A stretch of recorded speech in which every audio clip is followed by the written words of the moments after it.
Sehingga KAI lagi tidak dapat dipandang sebelah mata. Ini kan yang terjadi. KAI ini sekarang ini dianggap sebelah mata. Kewenangannya banyak diamputasi. Penegakan hukum kita itu katakanlah belum maksimal. Yang namanya penegakan hukum itu kan kembali kepada sistem. Dia harus holistik, harus komprehensif, integral. Dia bukan hanya satu institusi. Dibandingkan dengan lembaga yang lain, kita tipis minimalis. Tipisnya itu kayak kulit bawang, Mbak. Tipis banget. 152 miliar. Sedangkan kebutuhan tugas dan fungsi kita besar.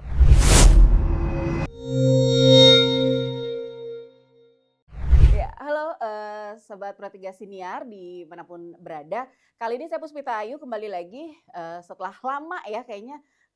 Kemarin-kemarin itu banyakinnya ngobrol soal film, ngobrol soal hantu-hantuan. Nah, kalau sekarang saya mulai lagi membahas hal-hal yang agak sedikit serius. Makhluk hidup juga. Oh, apa Pak? Saya nggak mau bilang film atau hantu-hantuan, Jangan, makhluk hidup. Oh, makhluk hidup. Nah, Enggak, orang. Pak. Kalau kemarin tuh kita lebih banyak ngobrolnya soal apa tuh hiburan gitu-gitu, Ya, Pak. KAI kan bukannya hantu, bukannya Cuma kan agak tegang, Pak, kalau ngomongin soal bukan hakim. hiburan. Ya, Nah, saya sudah bersama dengan Ketua ya. Komisi Yudisial. Ketua Komisi Yudisial. Kalau Komisi Yudisial itu biasanya ya suaranya terdengar kalau ada kasus sama Kalau hakim. tidak ada kasus tidak terdengar. Ya, kalau nggak milih hakim juga kurang terdengar tuh, Pak. Ya tidak juga lah. Terdengar dan terbaca. Oh, terdengar dan terbaca ya. Kalau sekarang Ya. terlihat, Pak. Ya karena ada orangnya. Pak Abdul Khair Ramadan SHMH. Apa kabar Pak Khair? Alhamdulillah sehat. Alhamdulillah. Mbak Puspita, Mbak Tata, Mbak Ayu, Puspita Ayu sehat. Alhamdulillah. Ya, Ih, apal bapaknya luar biasa. Ya, Pak Khair pertama kali main ke RRI atau? ya dulu pernah, dulu. Dulu. Waktu pas kemarin rame-rame suka 212 kan di bawah tuh Pak, nggak mampir ke sini. Nggak ikut-ikutan saya, nggak ikut-ikutan mampir. Nggak ikut-ikutan mampir ya. Iya. Tapi Pak Khair, apa namanya Pak Khair itu kan 2025 ya Pak ya, mulai Iya, menjabat Desember. sebagai Ketua Iya. Komisi Yudisial ya Pak ya, Iya. Desember 2025. 5, Sampai nanti 2030, 2030. tanggal 19. Tapi masih ini nggak Pak, dosen masih aktif nggak Pak? Ya kalau dosen sih sampai mati. Wah, luar Kalau biasa. ngajar ya sampai sakratul maut. Pokoknya itu emang kalau ngajar itu udah profesi Ya, abadi udah, tuh ya Pak ya. itu tidak bisa ditinggalkan lah. Kalau Pak Khair itu sekarang kan dosen untuk jurusan apa di mana Pak? Saya dosen home base di Universitas Krisnadipayana. Saya ngajar di S2. Oke. Itu teori hukum dan juga ngajar di BLAM dan kampus-kampus lain. Jadi yang saya ajar itu penelitian hukum, teori hukum, dan juga metodologi.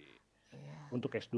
Untuk S2 karena kalau Pak Khair ini kan doktor ya gitu. Ya emang udah ahli sih meskipun sempat juga diragukan keahliannya. Masa yang meragukan itu dia tidak yakin sama dirinya sendiri. Tapi kan emang Bapak kan selain sebenarnya kan pada saat dulu ya Pak, waktu itu 2016 kan ya Pak ya, yang sempat jadi saksi ahli awal itu Pertama untuk saya kasus. jadi ahli pada saat sidang perkara penodaan agama Basuki Cahayapurnama. Saya jadi ahli itu memang tanda kutip diragukan. Diragukannya kenapa? Karena saya satu-satunya ahli hukum yang dihadirkan oleh Dewan Pimpinan Pusat Majelis Ulama Indonesia. Selama ini belum ada. Selama itu dan sampai sekarang belum pernah ada ahli hukum yang dihadirkan oleh MUI. Umumnya oleh kampus, sekolah tinggi atau universitas. Iya. Ya, Nah, tapi itu pengalaman berharga saya. itu pengalaman. Nah, dari pengalaman itu apa tuh Pak yang kemudian diambil manfaatnya, hikmahnya jadi belajar. Jadi mendalami bagaimana itu hukum pidana.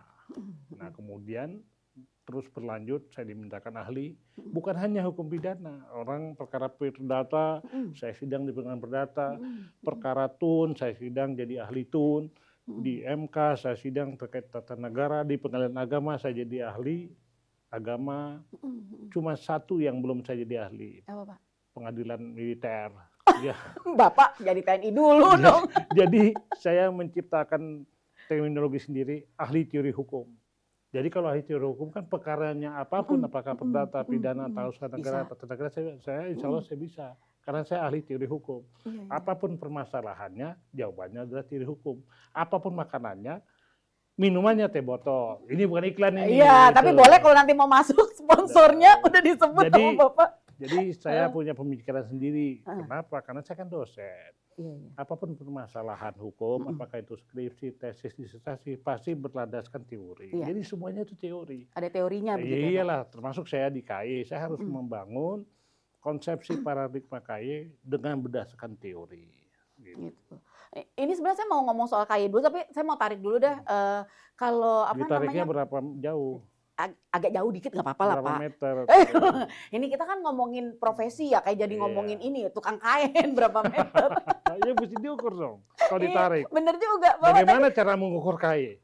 Tuh kan, udah dikasih pertanyaan duluan kan, teorinya apa? Coba dibuka dulu. Semua ada teorinya. Jawabannya berdasarkan teori. Tapi Pak, apa namanya, mulai aktif, kan Bapak juga pernah di UI ya Pak ya? Iya, Dewan Pimpinan Pusat, itu MUI, Komisi Hukum dan Peraturan Undang-Undang. Nah, itu setelah yang 2016 itu atau sebelumnya memang sudah di MUI? Iya, saya 2016 sampai 2018. Oh, iya. Ya hanya sebentar lah, tapi saya banyak mengambil manfaat, saya banyak belajar karena saya di Komisi Hukum dan Undang-Undangan. Ya ada hikmah bagi saya. Nah itu pembelajaran kan penting. Di mana tempat kita berpijak, di situ kita belajar, di situ kita menghadirkan suatu gagasan dan konsep untuk membangun suatu institusi, ya termasuk di KAI ini. Itu, tapi kan itu dia tadi Pak, tantangannya kalau di KAI itu nanti akan apa namanya sering nah, ya. Nah itu sesuai nama Mbak, harus mampu menata, tatanya itu. Nah itu kan banyak nanti akan berhubungan dengan pendapat masyarakat tuh, maksudnya pandangan masyarakat, penilaian masyarakat. Kalau sekarang tingkat kepercayaan masyarakat terhadap KAI berapa? Nah pendapat itu bagaimana? Pendapat itu kan harus kita bangun. Kita bangun pendapat, konsep, yaitu terkait kebijakan, strategi, dan upaya. Dan semuanya itu harus konsisten. Ya, sebagaimana konsisten pemikiran dan tindakan harus berjalan secara terpadu. Tentu harus dibangun dengan pemikiran paradigma. KAI ini harus bagaimana? KAI ini menempatkan dirinya dalam kekuasaan kehakiman yang bagaimana, sehingga KAI ini mampu mewujudkan peradilan yang fair, yang imparsial, dalam rangka mewujudkan kekuasaan kehakiman yang merdeka. Oleh karenanya KAI disebutkan dalam pasal 24B Undang-Undang Dasar 1945, dia memiliki dua kewenangan. Yang pertama adalah dalam hal rekrutmen hakim, yang kedua dia memiliki wewenang lain dalam hal menjaga dan menegakkan kehormatan, keluhuran martabat, dan perilaku hakim. Nah itu bagaimana? Pak Khoir, itu yang bikin Bapak tertarik untuk ikut seleksi jadi anggota KAI, atau kemudian dari pengalaman-pengalaman yang sebelumnya Bapak merasa ini harus jadi anggota KAI ini? KAI selama dibentuknya 2004 dengan hadirnya Undang-Undang 22 sampai dengan saat ini dalam posisi yang lemah. Sehingga perlu ada penguatan. Harus ada optimisasi, revitalisasi, dan sejenisnya. Sehingga KAI lagi tidak dapat dipandang sebelah mata. Ini kan yang terjadi. KAI ini sekarang ini dianggap sebelah mata. Kewenangannya banyak diamputasi. Dan oleh karena itu perlu ada remedi, ada pembetulan terkait adanya konflik norma, adanya antinomi dalam peraturan undang-undangan. Oleh karenanya KAI harus dikuatkan. Cara menguatkannya bagaimana? Coba jawab. Iya nanti aja Bapak ajarin dulu teorinya ke saya, baru saya bisa jawab. Tapi Pak, apa sih Pak yang bikin Bapak tertarik ke hukum? Minatnya itu ke hukum. Ya saya kan orang hukum. Ya maksudnya dari awal tuh dari kecil, kenapa? Kalau saya dulu Pak, waktu mau memilih penjurusan buat kuliah gitu atau studi yang lebih lanjut itu, saya milih hukum. Terus saya sempat gini, tapi kayaknya kalau hukum di Indonesia kurang ini, saya nggak mau deh gitu. Akhirnya semua perbuatan manusia itu adalah hukum. Semenjak orang itu dilahirkan, pasti ada perbuatan hukum. Itu akte kelahiran. Itu mengandung. Udah perbuatan hukum. Orang itu meninggal, akte kematian. Hukum waris berlaku. Bapak mulai suka hukum dari usia berapa? Ya karena ada faktor gen. Saya punya ayah jaksa. Saya banyak baca, saya banyak nimba ilmu dari orang tua. Ya sehingga karena faktor gen itu, ya saya kesinian. Terdamparlah di bidang ilmu hukum, kira-kira itu. Tapi terdampar dalam hal yang baik. Terdampar tidak dalam pengertian tidak baik, terdampar. Jadi emang udah dari kecil itu sudah akrab ya Pak ya? Iya, sudah biasa. Saya banyak baca buku-buku tulisan orang tua, ayah saya, dan majalah-majalah literatur, ya itu yang memotivasi saya untuk mendalami bidang hukum. Mulai jadi dosen itu tahun berapa? Jadi dosen efektif tahun 2015. Dari 2015. Ya. Emang kalau jadi dosen juga Sebelumnya kepingin? juga jadi dosen juga. Iya, maksudnya Tapi kepingin. belum ada home base-nya itu 2015. Oh, mulai di situ. Iya. Apa namanya? Itu juga jadi kalau kemudian jadi dosen, apa yang membuat Pak Khoir tuh, wah ini profesi abadi saya nih. Ya karena gitu. diminta sama kawan. Ya. Terus di dalam dunia pendidikan itu Pak, khususnya misalnya yang yang mengajarkan mengenai ilmu hukum tadi, apa yang Bapak temukan selama ini, tantangannya apa aja sih yang bikin Bapak ngerasa, wah ini emang dalam jalan hukum saya itu di sini. pasti ada permasalahan, ada gap antara dosen dan dosen, ada jurang pemisah antara yang senyatanya yang diharapkan dengan senyata yang terjadi. Itu ada pertentangan, sehingga kita harus membangun suatu kondisi ideal yang bagus terkait dengan kondisi yang saat ini berada, yang masih lemah, perlu ada penguatan. Disitulah kita harus membangun suatu gagasan, novelty lah kalau di S3 itu ada kebaharuan, novelty, kebaharuan untuk mewujudkan, menciptakan misalkan dalam hal peradilan yang bersih dari praktek-praktek transaksional, dan itu dalam kaitannya dengan komersial, bagaimana komersial itu seharusnya ada, hadir untuk meningkatkan, untuk mewujudkan kekuasaan kehakiman. Mereka menuju kepada keterpaduan antara KY di sisi yang lain dengan sisi yang lainnya Mahkamah Agung, guna meningkatkan integritas, akuntabilitas, kredibilitas, profesionalitas daripada hakim itu. Ini tas-tas semua ini. Iya, Bapak ini sengaja kayaknya memang mencari yang akhirannya itu sama semua tuh. Ya semuanya kan tas-tas semua. Tapi Pak Khoir itu kelahiran Jakarta ya Pak, 18 Oktober 1973. Nah ini kalau kelahiran orang Jakarta ini lahirnya doang di Jakarta atau emang Betawi asli nih Pak? Tidak begitulah. Gak ada orang yang asli. Oh gak ada ya? Tapi ada keturunan Betawi kan sempat itu juga Bapak aktif di... Orang Indonesia aslinya dari mana? Dari rumput Australia, dari Cina. Oh. Nah sekarang Betawi. Betawi apa? Karena mendiami itu? Dibilang suku Betawi, nggak ada. Yang ada kaum Betawi. Karena orang Betawi itu juga banyak dari daerah-daerah yang lain. Saya memang lahir di Betawi, ibu saya Betawi, campuran Bogor, ayah saya Palembang. Pertanyaannya adalah nggak orang asli Betawi? Ya nggak ada orang asli. Semuanya bahasa Cina, pangkeng, pendaringan, encang, encing, engkong. Itu bahasa udah campur-campur tuh ya Pak ya? Nggak ada lah. Tapi ada aktif kan sempat ya Pak ya? Di Bamus sempat ya? Saya sekretaris umum Bang. Nah itu namanya ya adatnya lah, Dewan Adat daripada Bamus Betawi. Tapi Bapak juga kayaknya kalau saya lihat emang aktif di banyak organisasi ya Pak? Kebanyakan. Ya kan? Ya itu emang sengaja mengaktifkan diri atau emang Bapak senang punya banyak kegiatan? Ya atau? banyak organisasi, banyak teman. Iya. Ya, banyak persaudaraan, banyak pengalaman. Banyak rezeki ya. Ada ruginya. Iya. Tapi Pak. Kalau banyak makan jadi penyakit. Kalau banyak organisasi, banyak teman, banyak pengalaman. Saya heran ya udah 2 kali narasumber saya tuh ya, udah mulai menyentuh tuh. Ya Enggak, kan banyak makan, ya kan banyak. Iya. Kalau saya emang belum gemuk, ini aja udah keberatan ini. Gitu Pak. Ya, Kalau tapi saya yang berarti penting gimana kan Pak? pemikiran itu harus stabil. Ya. Walaupun badan kita kurus, badan kita gemuk, pemikirannya yang penting harus. tuh sehat juga Pak. Iya sehat walafiat lah pasti. Biar bisa berpikir dengan jernih iyalah. ya kan. Tapi Pak ngomong-ngomong sehat, semangat, sugih 3S Mbak Tata. Iya. Sehat, semangat, sugih. Iya Gitu. itu udah mau kuliah kayak mau apa kayak mau kawin lagi. Kalau mau iya benar. Kalau nggak sugih susah ya. Susah ya nggak Pak. sehat nggak bisa. Iya. Nggak semangat nggak bisa. Tapi Bapak kayaknya Desember 2025, kalau sekarang kan baru beberapa bulan nih Pak. Dengan aktivitas yang baru, Ketua KY, ini nggak seperti yang diprediksi atau ada perbedaan? Ya ada beberapa hal yang sudah saya dapat prediksi, ada yang tidak dapat saya jangkau. Berbeda dengan ya. ekspektasi pikiran saya, dengan kenyataan yang saya hadapi. Nah itu kan kondisi ideal dengan kondisi yang diharapkan ya ketemu. Nah itu apa itu? Iya. Tanya dong, apa itu? Oh, apa itu? Mau ditanya berarti. Apa itu Pak? Permasalahan yang tidak bisa saya prediksi di awal adalah masalah anggaran. Itu saya tidak tahu. Begitu saya masuk dari komisioner KY, apalagi jadi ketua, permasalahan yang signifikan adalah anggaran yang tidak terbaca, yang tidak terlihat pada saat sebelumnya. Saya tahu baru sekarang. Anggaran KAI sangat-sangat minimalis. Oke. Dibandingkan dengan lembaga yang lain, kita tipis minimalis. Tipisnya itu kayak kulit bawang, Mbak. Tipis banget. 152 miliar. Sedangkan kebutuhan tugas dan fungsi kita besar.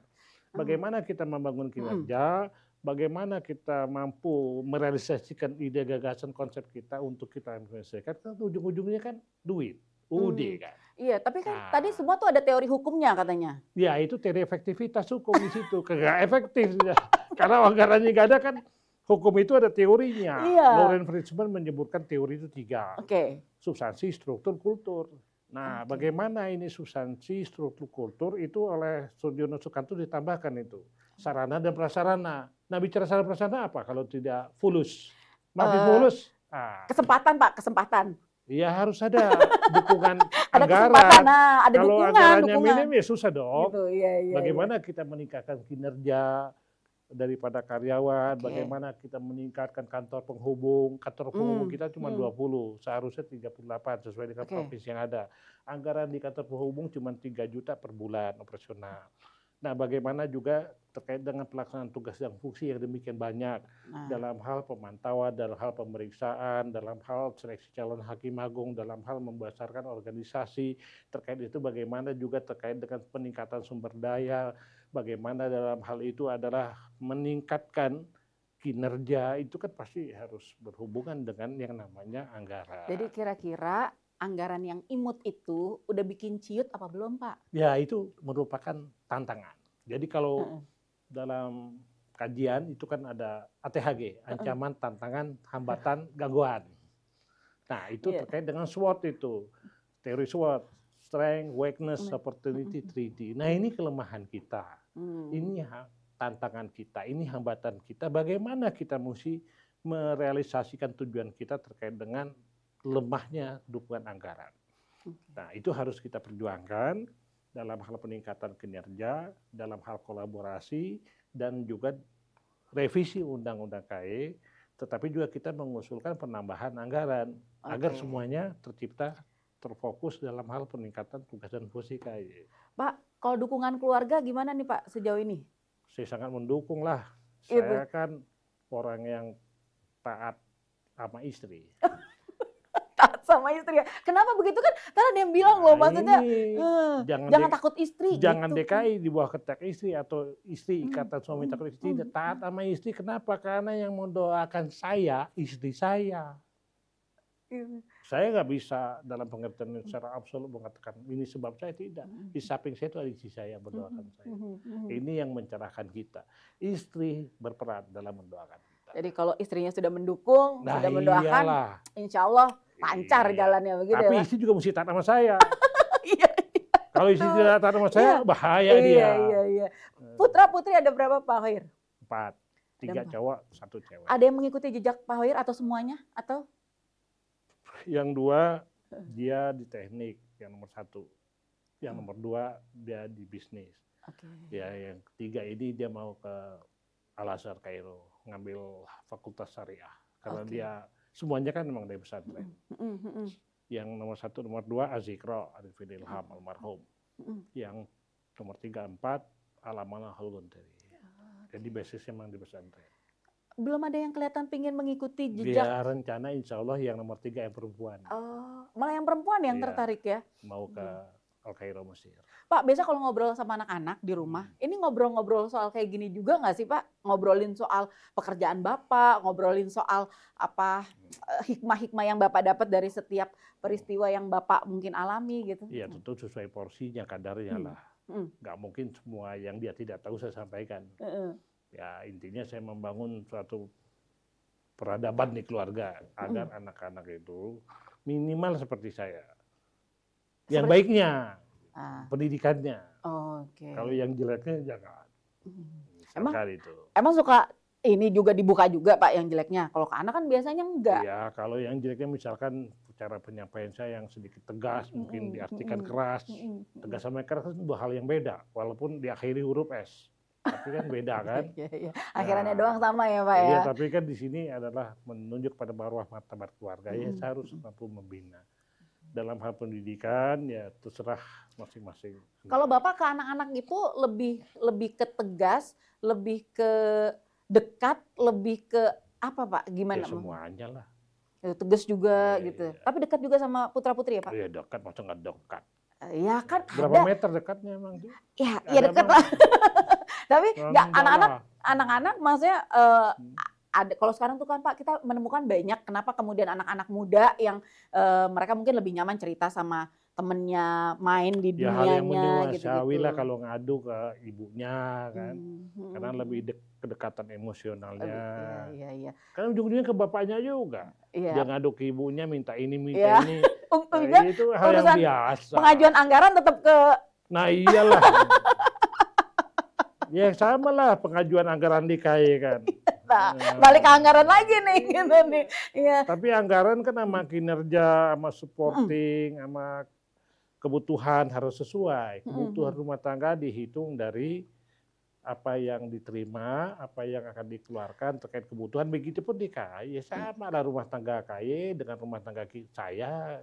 Ya, Paradigmanya sama-sama mewujudkan kebutuhan itu. Pak, apa namanya kalau KAI kan nanti juga berwenang dalam seleksi hakim gitu-gitu ya Pak ya. Terus kalau misalnya, tapi sebelum ini atau mungkin sekarang begitu, Bapak pada saat ya menangani kasus apapun atau mungkin sekarang di KAI, pernah nggak sih kayak menerima entah kemudian teror, ancaman gitu-gitu tuh ada nggak Pak? Nggak kenal saya.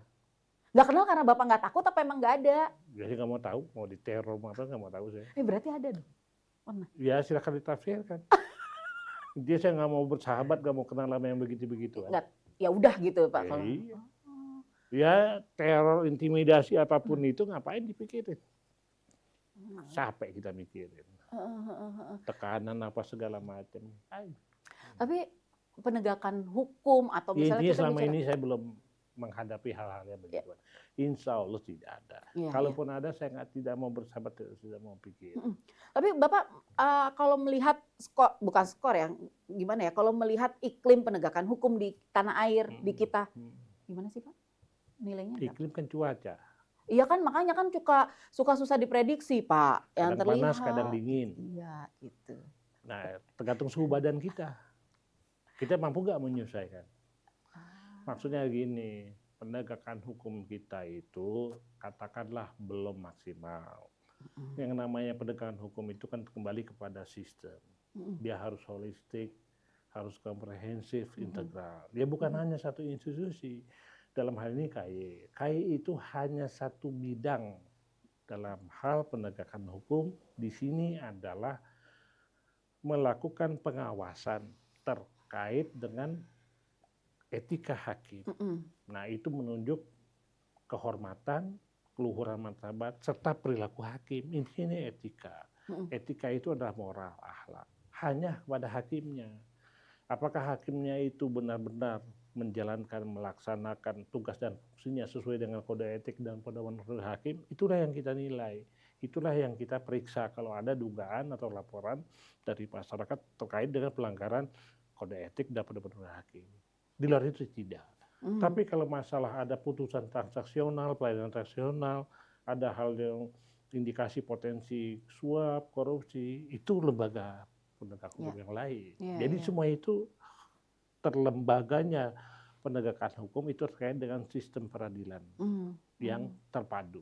Kalau di pidana itu kan disebut integrated criminal justice system. Begitupun nanti di perdata dan lain-lainnya. Intinya kekuasaan kehakiman yang merdeka itu harus diwujudkan dari adanya independensi peradilan. Secara struktur independensi itu ada berbagai pihak. Misalkan di peradilan pidana ada jaksa, ada hakim, ada pengacara, panitera dan lain-lainnya. Nah semuanya ini terkait dengan apakah dalam hal pelayanan putusan itu transaksional ini menjadi masalah hukum. Kalau bicara putusan transaksional berarti kan ada tindak pidana lain. Ada misalkan suap menyuap tapi dan korupsi. Dalam hal ini KAI tidak masuk dalam pemeriksaan adanya dugaan atau potensi suap menyuap korupsi, tapi pelanggaran etiknya. Dalam hal ini mesti dibedakan. Kewenangan KAI, kekuasaan KAI hanya terkait dengan pelanggaran KAI PPH. Tetapi bagaimana ini menjadi suatu stimulus menjadi penunjang, menjadi penguat bagi berlakunya sistem peradilan pidana terpadu. Nah, oleh karena itu KAI harus memiliki paradigma, harus memiliki konsep. Memang benar KAI bukan sebagai pelaku kekuasaan kehakiman dalam hal untuk menjalankan peradilan guna mewujudkan kekuasaan kehakiman merdeka dengan melakukan hal-hal tertentu sebagaimana undang-undangnya, polisi, jaksa, hakim. Tapi KAI adalah sebagai penyempurna kekuasaan kehakiman dalam hal melakukan pengawasan. Tanpa ada pengawasan yang dilakukan oleh KAI, kekuasaan kehakiman itu agak berat. Dan bahkan tidak mungkin dilakukan kekuasaan kehakiman itu tanpa ada pengawasan. Oleh karenanya pengawasan oleh KAI adalah bersifat wajib karena dia sebagai penyempurna kekuasaan kehakiman yang merdeka. Dalilnya apa? Dalilnya sering saya katakan mala yatibul wajibu ila fihi fahuwa wajib. Sesuatu hal yang bersifat wajib menjadi sempurna membutuhkan sesuatu itu ada sesuatu lain, maka sesuatu itu dihukumi wajib karena dia sebagai penyempurna untuk menunjukkan suatu maksud dan tujuan itu. Tujuannya apa? Dalam rangka mewujudkan kekuasaan kehakiman. Disitulah KAI sebagai sesuatu itu untuk mewujudkan kesempurnaan bagi berjalannya kekuasaan kehakiman yang merdeka. Tapi sekarang sibuk nggak Pak? Kalau misalnya setelah jadi ketua KAI atau sebenarnya emang dari dulu udah sibuk tuh kegiatan? Sama aja sama aktivitas. Aja lah. Aktivitas. Semuanya jalan. Semuanya itu aktivitas Bapak apa aja nih? Saya kan ngajar, kalau ngajar kan weekend. Oh, ngajar weekend. Hari Sabtu. Oke, Senin sampai Jumat full sekarang. Iya, saya lebih banyak ngajar ya weekend, kelas weekend lah. Untuk apa namanya Pak, misalnya olahraga, kegiatan-kegiatan pribadi itu sama keluarga gitu-gitu, terus kapan tuh Pak? Weekendnya ngajar, weekdays-nya ngurusin hakim, ya kan? Kapan tuh Pak biasanya? Saya kan cuman olahraganya itu baca, ngetik. Itu sudah 30 tahun. Olahraganya cuma begini dong? Iya. Iya. Selebihnya olahraganya pikirnya catur. Oh, oke. Lebih olahraganya naik turun tangga. Itu kalau Bapak kalau misalnya kan kadang suka bosen, boring gitu ya Pak, apalagi kalau lagi capek. Biasanya Bapak ngapain tuh? Apa hiburan yang Bapak cari itu baca buku ya? Atau ada pergi ke mana, pergi melihat apa gitu? Suka ada tempat-tempat tertentu favorit atau hiburan ada yang paling enak? Iya. Ya seperti ini. Oh, luar biasa. Terus senang memang Bapak hiburan saya tuh ngajar, kuliah umum, diskusi. Iya sih berasa. Berasa kuliah lagi tadi saya Bang Bapak ya. Berapa SKS Pak kalau kayak gitu tadi? 2 apa 3 deh. Iya. Oh ya emang itu jadi hiburan buat Bapak tuh. Karena waktu saya sebelumnya kan saya jadi ahli sidang boleh dibilang seminggu 4 kali, 3 kali. Nah kalau saya sidang kan saya mesti baca dulu kan, apa perkaranya, baca saya buku. Ya hiburannya itu. Suka dengerin musik nggak Pak? Sering. Apa biasanya? Saya demen lagu-lagu tuh yang remake, yang instrumentalia, remake, yang ada tanpa suara. Iya, cuma instrumen. Tapi remake. Oh, wah itu lebih supaya lebih bikin semangat gitu, nyarinya emang yang bikin semangat. Dan itu yang saya suka. Oh, ternyata ya kan gitu. Pak, apa namanya kalau misalnya tadi Bapak masuk ke sini ngeliatin, wah nih masih ada. Emang dulu suka juga denger radio? Ini zaman bahala ini. Iya, makanya Pak emang sengaja dihadirkan di sini, ya kan? Gitu. Punya kenangan nggak sih Pak sama radio atau sama RRI misalnya dari zaman kecil dulu? Ya, iyalah pasti ada dulu. Radio ya pasti RRI zaman dulu, ya kan? Kalau denger radio ngapain? Dengerin informasinya atau? Ya sambil baca. Sampai sekarang, kalau saya dengar musik sambil baca. Kalau saya ngetik sambil ngetik. Ya itu untuk memancing saya punya pemikiran aja. Cuman nggak di kamar mandi aja kan? Iya. Ya susah juga sih ya kalau di kamar mandi. Tapi Bapak berharapnya aktivitas seperti ini bisa dijalankan sampai berapa tahun ke depan lagi? Wallahu a'lam. Pinginnya masih sampai berapa lama? Kalau bicara hukum tidak akan pernah habis karena perkembangan hukum itu demikian dinamis, demikian cepat. Karena hukum itu terkait dengan ideologi, politik, ekonomi, sosial, budaya, pertahanan dan keamanan. Kan itu politik hankam. Iya. Yang disebut oleh Lemhanas itu Pancagatra. Dia adalah gatra yang dinamis, yang selalu berubah. Terkait juga dengan geopolitik, apakah perkembangan lingkungan strategis itu berlaku sangat mempengaruhi berlakunya hukum di masyarakat. Contoh, Balinta, perkembangan lingkungan strategis, yang global internasional berpengaruh kepada yang transnasional, berpengaruh yang kepada nasional. Sehingga bagaimana hukum ini? Hukum itu tidak berada dalam dunia yang steril, tidak. Hukum itu dipengaruhi oleh faktor-faktor non hukum. Ada ekonomi, ada politik, ada budaya. Tapi gini Pak, kalau bicara soal teori, berarti kan harusnya teori itu udah paten ya Pak? Misalnya kayak teori matematika. Oh enggak juga ya? Dia bisa terus teori berkembang. bisa berubah. Dinamis bisa begitu ya Pak ya? Iya, mengikuti perkembangan ya? Ada teori yang kita terima sekarang. Soheh benar. Belum tentu teori itu akan Soheh 10 tahun lagi, 20 tahun lagi. dapat dibenarkan pada waktu yang selanjutnya.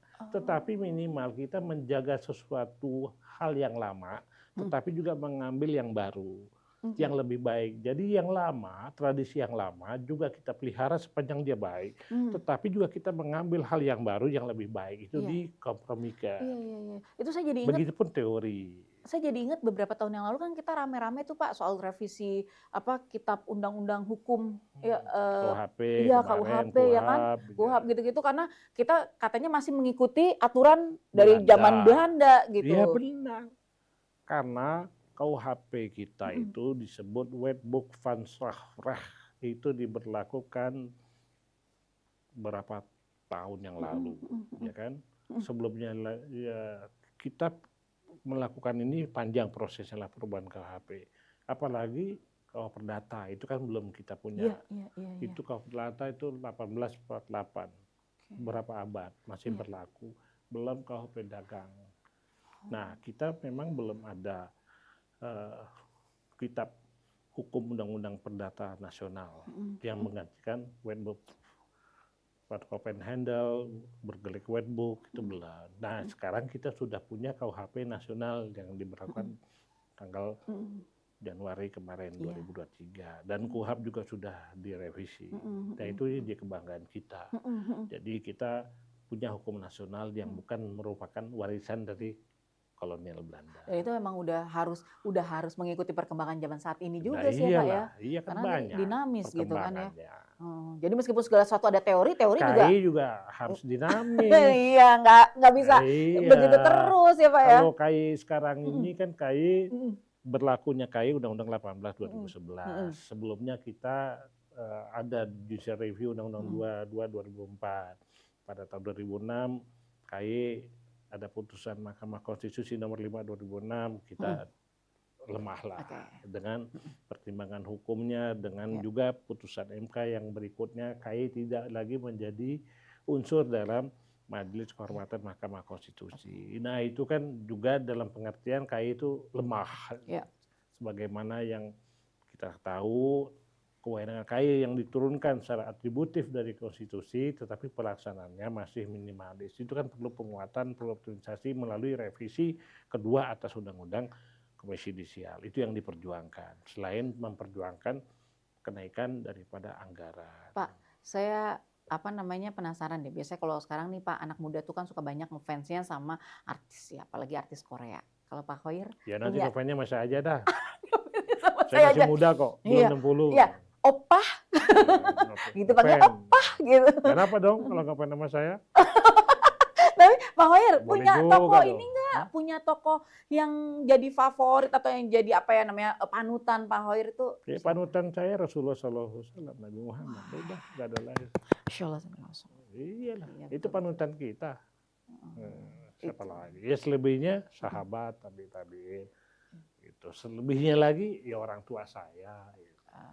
Itu pertama ya panutannya Nabi, nggak ada lagi. Itu ya, itu harus jadi panutan.